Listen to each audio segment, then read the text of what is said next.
ओजस्वी रणविगो कुशल रण में फरसा घूमा करता। मैं ब्रह्मचर्य का दृढ़ साधक निर्भीक सदा झूमा करता। परशुराम जी ने अपनी क्षमता का कि मैं इतना इतना कर सकता हूं, आप इतना कर सकते हो, लेकिन यदि मैं चाहूं तो सब कुछ कर सकता हूं। और मिथिला में किया भी है। क्रोध किया था तो लखन शकोप बचन जी बोले, तो डगमगान महि दिग्गज डोले। हाँ, एक बात अच्छी आपकी यह लगी कि संघर्ष करना होता है, क्योंकि बिना संघर्ष के कोई भी व्यक्ति ऊंचाई प्राप्त नहीं कर सकता है। विद्यार्थी है तो विद्यार्थी को भी यदि अपने गंतव्य तक जाना होगा तो उसको संघर्ष करना होगा। तपस्वी है तो उसको तपस्वी का भी एक लक्ष्य होता है कि हमको वरदान प्राप्त करना है कि ईश्वर प्राप्त करना है। जो जब तक लक्ष्य निर्धारित नहीं करेगा, संघर्ष नहीं करेगा, तब तक उसको वह लक्ष्य मिलने वाला नहीं है। और इसी परिप्रेक्ष्य में चार पंक्तियां सभा के बीच में प्रस्तुत है व्यास जी। हो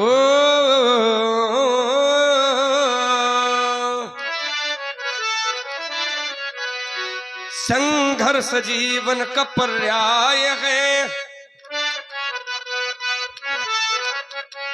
ये संघर्ष जीवन का पर्याय है, ये चुनौती भरा एक अभियान है। ये संघर्ष जीवन, ये संघर्ष जीवन का पर्याय है, ये चुनौती भरा एक अभियान है। तप बिना साधना कभी होती नहीं, तप बिना साधना, तप बिना साधना कभी होती नहीं, और साधना के बिना मुक्ति मिलती नहीं। तप बिना साधना कभी होती नहीं, साधना के बिना मुक्ति मिलती नहीं। दीप आशा जलाए रहो रात दिन, क्योंकि संसार में व्यक्ति दो होते हैं, एक आशावादी होते हैं, दूसरे निराशावादी होते हैं। आशावादी मैं सब कुछ कर सकता हूं, निराशावादी मैं ये नहीं कर सकता हूं। तो मेरा सभी से कहना है कि निराशावादी नहीं बनना है। दीप आशा जलाए रहो रात दिन, दीप आशा जलाए रहो रात दिन, तो ये मर भूमि काल ये न बने, गर्मलू भी बने, गर्मलू भी बने, मलयाज सदृश तो विषम चाल शीतल वो चंदन बने। जग विविधता भरा, जग विविधता भरा एक महासिंधु है, विविधता भरा। जड़ चेतन गुण दोष में विश्व कीन करतार। जड़ है, चेतन है, हानि है, लाभ है, जीवन है, मरण है, यश है, अपयश है, साधु है, दुष्ट है, दिन है, रात है, सूर्य है, चंद्रमा है, अच्छे हैं, बुरे हैं, साधु हैं, असाधु हैं, संत हैं, असंत हैं, गंगा है, कर्मनाशा है, सूर्य है, चंद्रमा है, रामलीला वाले हैं तो नाचो देखने वाले हैं। तभी तो कहता हूं कि जग विविधता भरा एक महासिंधु है, सत्य साहस इसी में जलयान है। संघर्ष जीवन का पर्याय है,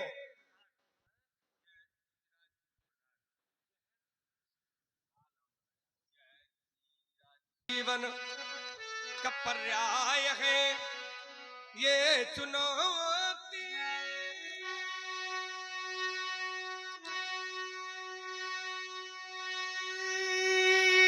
भरा अभियान। लक्ष्मण कहता है कि बिना साधना के कभी मुक्ति नहीं मिलती है, साधना करने वाले को ही मुक्ति मिलती है। और संघर्ष हर एक व्यक्ति के जीवन में होना चाहिए। देखो, संघर्ष होना चाहिए, लेकिन संघर्ष कैसे करना चाहिए मैं तुम्हें बताता हूं, सुनो।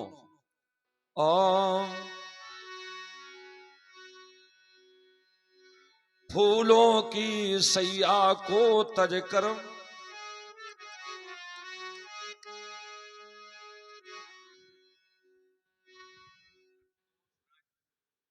और ये है संतोष राजपूत जी, उनकी तरफ से भी ये 100 पुष्प मुद्राएं संप्रेम भेंट है। बहुत बहुत धन्यवाद। फूलों की सैया को तज करो, जो कांटों का पथ अपनाता, वो ही मानो इस वसुधा पर नर से नारायण बन जाता। तप त्याग भरा जिसका जीवन, परहित में अर्पित तन मन धन, पुलकित होवे जिससे जन जन शोषित का हो जो संजीवन। ये दीपक सा तिल तिल जल करो, पथ आदर्शों के दिखलाता, वो ही मानो इस वसुधा पर नर से नारायण बन जाता। सूरज सा बरसों तप कर। देखो, संघर्ष कैसा होना चाहिए। हर एक व्यक्ति चाहता है कि संघर्ष से हमें अवकाश मिले, हर व्यक्ति चाहता है। कुछ व्यक्ति सोचते हैं 7 दिन में 1 दिन का अवकाश मिल जाए, कुछ लोग सोचते हैं कि कम से कम महीने में अवकाश मिल जाए, कुछ लोग हैं सोचते हैं कि कम से कम होली दीपावली में ही अवकाश मिल जाए। ऐसा कोई व्यक्ति नहीं होगा जो अवकाश ना चाहे, हर व्यक्ति अवकाश चाहता है। लेकिन जरा ध्यान करो भगवान सूर्य की ओर, क्या इनके जीवन में कोई अवकाश है? 7 दिन में कोई बता दे, 15 दिन में कोई बता दे, महीने में कोई बता दे, या होली दीपावली में कोई बता दे। सूर्य भगवान के पास कोई अवकाश नहीं है। लेकिन दूसरी ओर विचार करो, क्या इनके कोई परिवार नहीं है? इनका परिवार है। इनकी माता का नाम है अदिति, इनके पिता का नाम है कश्यप, इनकी पुत्री का नाम है यमुना, इनके पुत्र का नाम है मनु, इनके पुत्र का नाम है शनिश्चर, इनके पुत्र का नाम है यम। पुत्र है, पुत्री है, पत्नी है, पिता है, संज्ञा इनकी पत्नी है, माँ है, पूरा परिवार है। लेकिन सूर्य भगवान के पास कोई अवकाश नहीं है। इसलिए संघर्ष यदि करना है तो संघर्ष ऐसा करो जैसा संघर्ष भगवान सूर्य के जीवन में है। जब तक लक्ष्य की प्राप्ति ना हो जाए तब तक अवकाश की कभी चाह ही मन में ना आए। ऐसा होना चाहिए संघर्ष। ये सूरज सा बरसों तप कर, चमके हीरे सा विमल प्रखर, सब रिद्धि सिद्धियों को पाकर चलता फिरता हो हंस हंस कर। यदि कोई उपलब्धि प्राप्त हो जाए, कोई ऊंचा पद प्राप्त हो जाए, तो व्यक्ति को सहज भाव में ही अपने घर से निकलना चाहिए।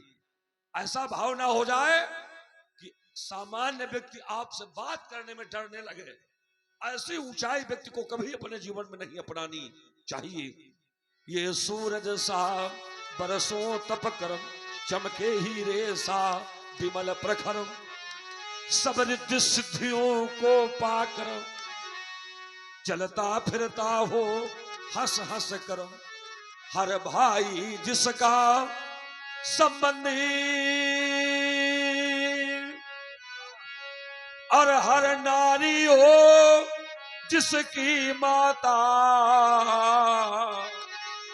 वो ही मानो इस वसुधा पर नर से नारायण बन जाता। बहुत अच्छा लगा। और गीत का अंतिम पंक्त तो और अच्छा लगा।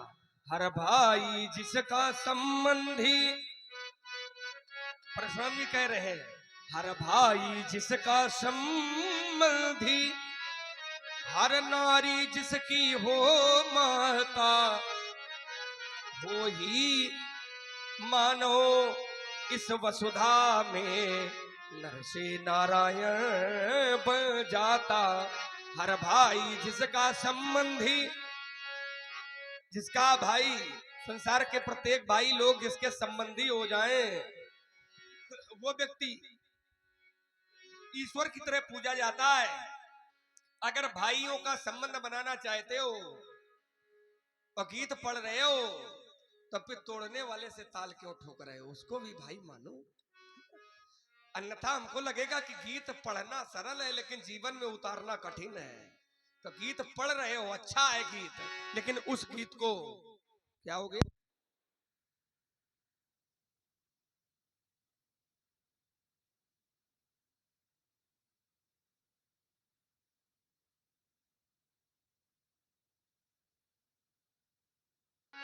अब एक काम करो, अब व्यवधान तो हुआ ही है, तो अच्छे प्रकार से बैठक फिर बनाओ जैसी बनी थी।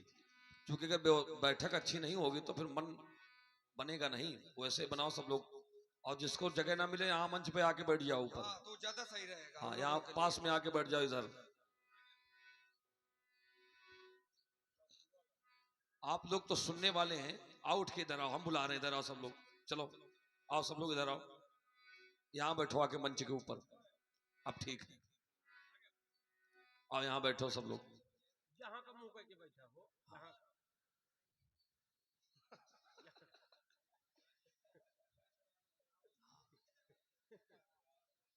अब ठीक है, बैठ जाओ सभी लोग। वाह, तो महाराज जी ने गीत अच्छा गाया, व्यास जी, है ना। फूलों की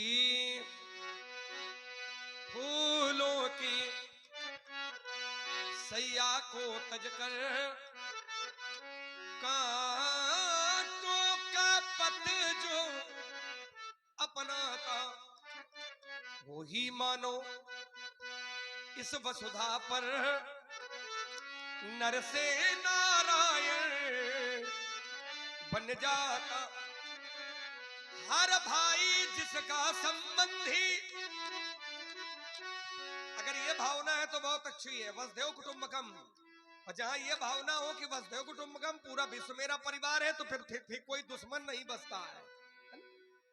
जब सब भाई संबंधी निकले तो फिर सुनहु राम जय शिव धनु तोरा, और सहस बाहु सम सो रिपु मोरा।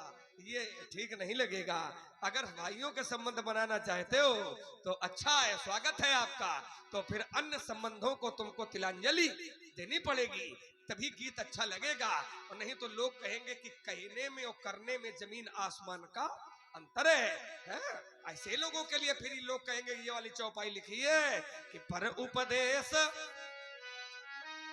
कुशल बहु तेरे, और चरहित नर न घनेर।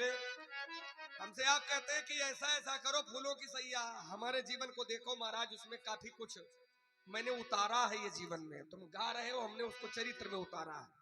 राजाओं के लड़के हैं, विश्वामित्र जी गए थे पिताजी के यहाँ, पिताजी से कहा असुर समूह सतावहि मोही, मैं याचन आयऊ न पतोही।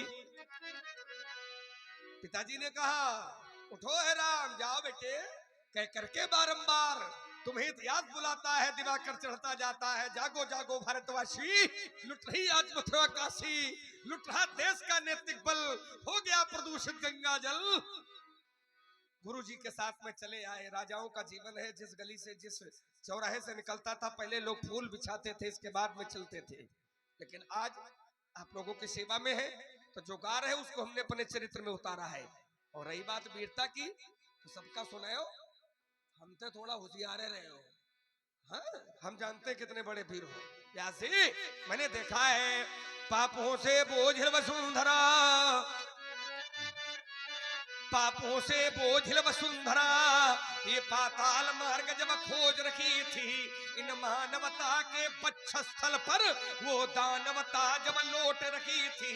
जिस समय खुले बाजारों में, जिस समय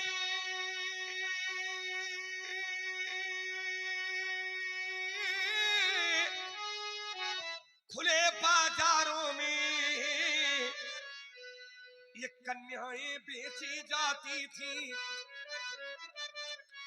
जिस समय खुले बाजारों में ये कन्याएं बेची जाती थी, अब बूढ़ी अनाथ अबला गौएं बदिकों को दे दी जाती थी। ये बूढ़े हो जाते जब भी पिता, इन्हें गंगा में बहाया जाता था। वो खेलते हुए इन बच्चों को जब चीर चलाया जाता था, जिस समय गरीबों की झोपड़ियों में आग लगाई जाती थी, और जिस समय साधुओं को जबरन मदिरा पिलवाई जाती थी, जिस समय ये सनातन धर्म ग्रंथ ये ईंधन के बदले चलते थे, और जिस समय देव प्रतिमाओं पर निशंक हथौड़े चलते थे, तब कहाँ गए थे परशुराम? तब नहीं सामने आए थे हाथों में लेकर धनुष बाण, ये रघुकुल नंदन आए थे। ये वही वंश है महामुनि जिसने राक्षस दल मारा है। अब पड़ गए चरण उस पत्थर पर, तो उस पत्थर को भी राजकुमार लक्ष्मण कह रहा है, कहता है कि हर भाई जिसका संबंधी, हर नारी हो जिसकी माता, ये परशुराम जी कह रहे हैं, वो ही मानव इस वसुधा पर नर से नारायण बन जाता। तो परशुराम जी कह रहे हैं हर भाई जिसका संबंधी, हर एक मनुष्य जिसका भाई जैसा संबंधी हो, तो परशुराम जी फिर शत्रुता अपने जीवन में क्यों अपना रहे हैं? देखो राजकुमार, शत्रुता मैं किसके लिए अपना रहा हूं? ऐसा नहीं कि संसार के लोगों को मैं अपना बंधु, अपना भाई नहीं मानता हूं। हमारे लिए क्या कहते हैं व्यास जी पुराण, अद्यापि चा लोका नाम हितार्थाय भृगुनंदना चरणास्तपो दीप्तम मंदरस्थम यथा रविम। अद्यापि चा लोका नाम हितार्थाय, यदि संसार के लोगों को मैं अपना नहीं मानता तो लोका नाम हितार्थाय, सारे संसार के हित में परशुराम महेंद्रगिरी पर्वत पर तपस्या करता है, और तपस्या का जो फल है वो परशुराम संसार के लोगों के कल्याण के लिए वितरित कर देता है। कैसे वितरित करता है? चरणास्तपो दीप्तम मंदरस्थम यथा रविम। यथा रविम, यथा माने जैसे, रविम माने सूर्य, जैसे सूर्योदय होता है तो सूर्य भगवान बिना भेदभाव के सबको प्रकाश बराबर देते हैं। ऐसा नहीं कि धनवान को प्रकाश ज्यादा दे, निर्धन को प्रकाश कम दे। सूर्य भगवान अपने प्रकाश का वितरण समान रूप से करते हैं। उसी प्रकार से महेंद्रगिरी पर्वत पर परशुराम तपस्या करता है और अपनी तपस्या का फल संसार के लोगों में वितरित कर देता है। तो संसार के लोगों को ऐसा नहीं कि मैंने भाई नहीं माना, लेकिन मानने के बाद दूसरी ओर यदि परशु हाथ में उठाया तो उसका कारण है ये, अधिकार अपना खो करके बैठना दुष्कर्म है। ये कवि, अधिकार अपना खो करके बैठना दुष्कर्म है और न्यायार्थ अपने बंधुओं को दंड देना धर्म है। इस ध्येय से ही कौरवों व पांडवों का रण हुआ। तो ऐसा नहीं है कि भाई को दंड न दिया जाए, दंड दिया जाएगा। अगर अपराध करेगा तो दंड भी दिया जाएगा, और दूसरी ओर यदि संबंध अच्छे आचरण कर रहा है तो उसको वर्धन भी किया जाएगा आचरण देख करके। अगर आचरण अच्छे नहीं है और छोटा भाई है तो क्या करोगे? स्वतंत्र छोड़ दोगे? जाओ जो मनाए करो तुम, भाई है तो क्या हुआ। अगर आचरण अच्छे नहीं है तो उसको भी दंड देना चाहिए, कोई भी हो। तो उसी प्रकार से जिनके आचरण अच्छे हैं हम सबका कल्याण करते हैं, लेकिन यदि आचरण अच्छे नहीं है तो उन्हीं के लिए हाथ में फरसा लिए हम घूमते हैं। देख लो, तुमने कहा वीरता की बात हमसे ना करो, और ये बताया जिस समय सनातन धर्म ग्रंथों ईंधन के बदले जलते थे, जिस समय देव प्रतिमाओं पर निशंक हथौड़े चलते थे, तब कहा गए थे परशुराम। ये आरोप हमारे ऊपर लगा रहे हो, इतना बड़ा अत्याचार हो रहा है, बोले तब हम आए हैं घर से निकल कर विश्वामित्र जी के यज्ञ रक्षा के लिए हम आए हैं, हमारे बड़े भैया आए, राम आए, आप कहां थे? देखो, हम यदि नहीं परशु लेकर खड़े तो इसमें कारण तुम्हारे पूर्वज हैं, हमने इसमें कारण नहीं है। ये इतना बड़ा अत्याचार ये सब रावण के द्वारा किया जा रहा है, और रावण के अत्याचार को समाप्त करने के लिए राम लक्ष्मण घर से निकले। मैं परशु नहीं उठा रहा हूं, इसमें कारण तुम्हारे पूर्वज राजा अरण्य का वध किया था रावण ने अयोध्या के अंदर घुस करके। जब अरण्य का वध हुआ तो अरण्य ने रावण को साथ दे दिया, रावण तुमने अयोध्या के अंदर घुस करके मेरा वध किया है, इसलिए मैं तुम्हें साथ देता हूं कि मेरे ही कुल में कोई ऐसा पैदा होगा जो लंका के अंदर घुस करके तुम्हारा सर्वनाश करेगा। ये किसने कहा था? ये तुम्हारे पूर्वजों ने कहा था। यदि तुम्हारे पूर्वज ये कह देते कि रावण तुम्हारा वध भृगुवंशी ब्राह्मण करेगा, तो अब तक न रावण होता और न रावण की लंका होती, हम सब बराबर कर दिए होते। लेकिन उन्होंने कहा था मेरे वंश में कोई पैदा होगा। अब उनके वंश में पैदा हुए तुम, हम तो पैदा नहीं हुए। तो जिनका अधिकार है वही अपने कर्तव्य का निर्वाह करें, और इसीलिए विश्वामित्र जी तुम्हारे घर गए थे, हमारे पास नहीं आए। यद्यपि हमारे पिताजी के सगे मामा हैं विश्वामित्र जी, लेकिन हमारे घर नहीं आए। क्यों? क्योंकि सूर्यवंशियों का साप भृगुवंशियों को निमित्त बना के नहीं था, वो सूर्यवंशियों को निमित्त बना के था, इसलिए विश्वामित्र जी तुम्हारे घर गए। तो ये काम तुम्हारा है, तुम करो, जो तुम्हारा काम है तुम करो, और जो हमारा काम है हम करें। अब काम तुम्हारा करें हम, करा कहां गए थे परशुराम, हम कहां गए? काम तुम्हारा, तुम करो। ऐसा नहीं कि रावण के हम पक्षधर हों, लेकिन काम तुम्हारा है। इसलिए ऐसा अत्याचार एक बार नहीं हुआ है, कई बार हुआ है। इसलिए मानस में कहा गया है जब जब हो ये धर्म के हानि, एक बार नहीं कई बार, जब जब तब तब प्रभु धरी विविध शरीरा। एक बार भगवान भी नहीं आए, कई बार आए। हर एक अत्याचार के निमित्त भगवान का आधार अलग अलग होता है। एक समय वो था जब निमित्त परशुराम बना, आज जो अत्याचार हो रहा है उसका निमित्त परशुराम नहीं है, उसके समापन का निमित्त कोई सूर्यवंशी ही होगा। इसलिए ये आरोप हमारे ऊपर न लगाओ। फूलों की सैया हर दुष्ट राज सत्ता के प्रति संघर्ष धार्मिक नारा है,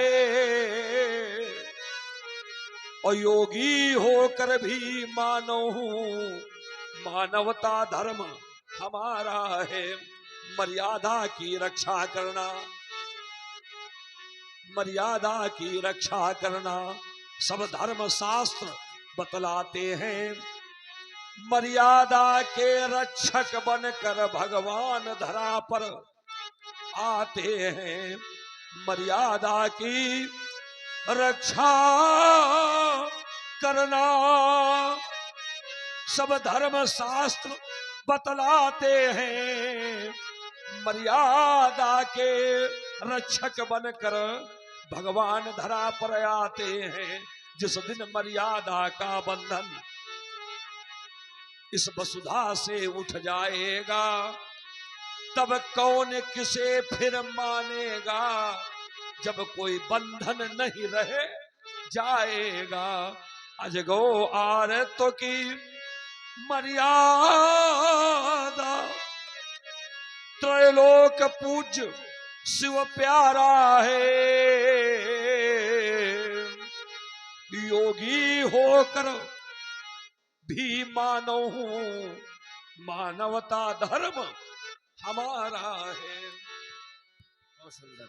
हमने कहा जब सब भाई संबंधी भाइयों के बन जाएंगे तो फिर शत्रुता का संबंध।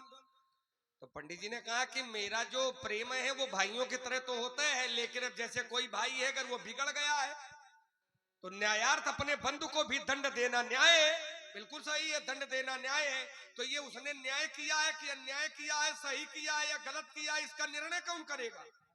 तुम ही करोगे क्या? फरसा करेगा। नहीं, फरसा फरसा नहीं करी, फिर तो हम करी तुम्हारा निर्णय। तुम्हारा निर्णय बेटा हम तो भाई जल्दी कर फरसा देंगे। ये तो जबरदस्ती का निर्णय हो गया कि फरसा निर्णय करेगा। भाई भाई गलत कर रहा है या सही कर रहा है, इसका निर्णय कौन करेगा? हम करेंगे, आप करोगे कि और लोग करेंगे? भाई जिसको आप गलत कह रहे हो वो गलत है भी कि नहीं है, इसका भी तो आकलन होना जरूरी है। इसीलिए कहा था कि गीत तो पढ़ रहे हो, गीत ठीक है, लेकिन वो गीत का अपने जीवन में कितना उतार रहे हो? तो आपने कहा कि न्यायार्थ अपने बंधु को भी दंड देना न्याय है, बिल्कुल न्याय है। तो न्यायार्थ दो। तो क्या धनुष तोड़ने वाले ने गलत किया है क्या? बिल्कुल गलत किया है। फिर भाई उतर कर न करो। भाई गलत किया ये आप कह रहे हो। अगर न्याय करना चाहते हो तो न्याय अगर कर रहे हो तो न्याय न्याय के पक्ष में रहे, न्याय न पक्ष में रहे न विपक्ष में रहे। जैसे जो न्यायाधीश होता है, न्यायाधीश किसी पक्ष का नहीं होता है, न वो पक्ष का होता है न वो विपक्ष का होता है। न्यायाधीश निष्पक्ष होता है। तो अगर आप गलत को गलत मान करके दंड देना चाहते हो तो पहले ये गहन जांच करो कि उसने गलत किया है कि नहीं किया है, तब तो दंड दो। और जब निर्णय नहीं होगा तो फिर दंड कौन दे? कह दे रहे हो। तो ये दोनों बातें साथ में नहीं चल सकती हैं। पंडित जी कह रहे फरसा करेगा, फरसा न करेगा। फरसा करी तो फिर हम करी भी, हल्के में लेना नहीं, धोखे से भी। दूसरी बात आई है, हम देखिए आपके गद्य को भी थोड़ा संक्षिप्त करके प्रस्तुति कर रहे हैं। हमने कहा था इतना अत्याचार हो रहा था, ये सब क्या कर रहे हो? अब देखिए फिर आपने गीत आपने पढ़ा, और इसीलिए हमने कहा था कि योगी हूं और मानव हूं और मानवता धर्म हमारा है। तो मानवता धर्म आपका है और रावण मानवता धर्म का भक्षक है। जय जय देश धेन दुज पावही और नगर गांव पुर आग लगा वही। तो मानवता का रावण है भक्षक और आप हो मानवता के रक्षक। समझिए, तो हम ये नहीं कह रहे कि रावण का वध करो, रावण का वध हम कर लेंगे, रावण को हम मार लेंगे, लेकिन रावण के काम का विरोध तो कर ही सकते हो। क्या विरोध केवल रघुवंशियों ने ही किया है क्या? रावण के कार्य का विरोध क्या केवल सूर्यवंशियों ने ही किया है क्या? तो ऐसा भी कोई निश्चित नहीं कि सूर्यवंशी ही रावण का विरोध करे। विरोध कोई भी कर सकता है। रावण को मार सूर्यवंशी सकते हैं, मारना और विरोध करना इसमें अंतर होता है। जैसे रावण के काम का विरोध देवता लोग करते हैं,